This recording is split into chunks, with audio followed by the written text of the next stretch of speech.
From Shenandoah, from Page County, from KMA land, this is KMA News Headlines. Good afternoon, I'm Mike Peterson with the latest from the KMA newsroom on this Wednesday afternoon. In the news today, Shenandoah officials continue to keep a wary eye on the city's water levels. Back in June, city officials moved the community from Stage 4 water rationing to Stage 1 voluntary water conservation. Despite the recent heat wave, Shenandoah Mayor Roger McQueen tells KMA News the city's water levels are holding steady at approximately 6 feet. But even with this week's cooling trend, McQueen says residents should continue conservation efforts. For the time being, the mayor says the city will remain under Stage 1 conservation.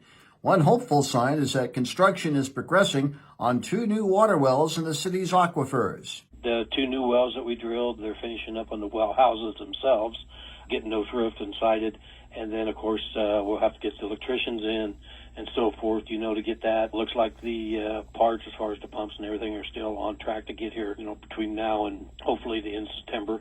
Latest maybe, but 1st of October. But so we should be all ready once we get those to get them put in and to get to going on those 2 new wells.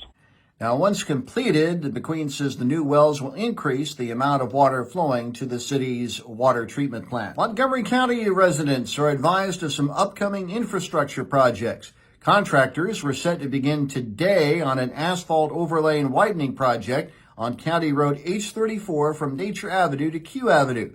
Montgomery County engineer Karen Albert told the county's Board of Supervisors Tuesday morning the road will be closed for the project's duration. Once that project is completed, Albert says similar work is slated for another section of 834 from Red Oak city limits to U.S. Highway 34. Expansion plans in an agricultural cooperative in Red Oak are progressing. Earlier this week, the Red Oak City Council discussed plans for a new cooperative to expand its footprints on the western edge of town. Per the building permit submitted by new co-op, the expansion is estimated at around $1.5 million. After talks with co-op officials, Red Oak Mayor Shauna Silvius says the plan is to relocate some of their facilities to the south side of H34 or Old Highway 34. American Red Cross officials are warning of an emergency blood shortage nationally and locally.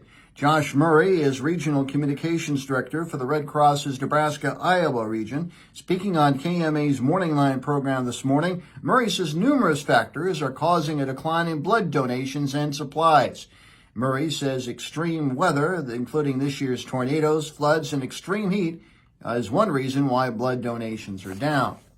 KMA on-track weather for this afternoon, mostly sunny, highs in the mid-80s, 30% chance of showers and thunderstorms overnight, increasing clouds, lows in the mid-80s.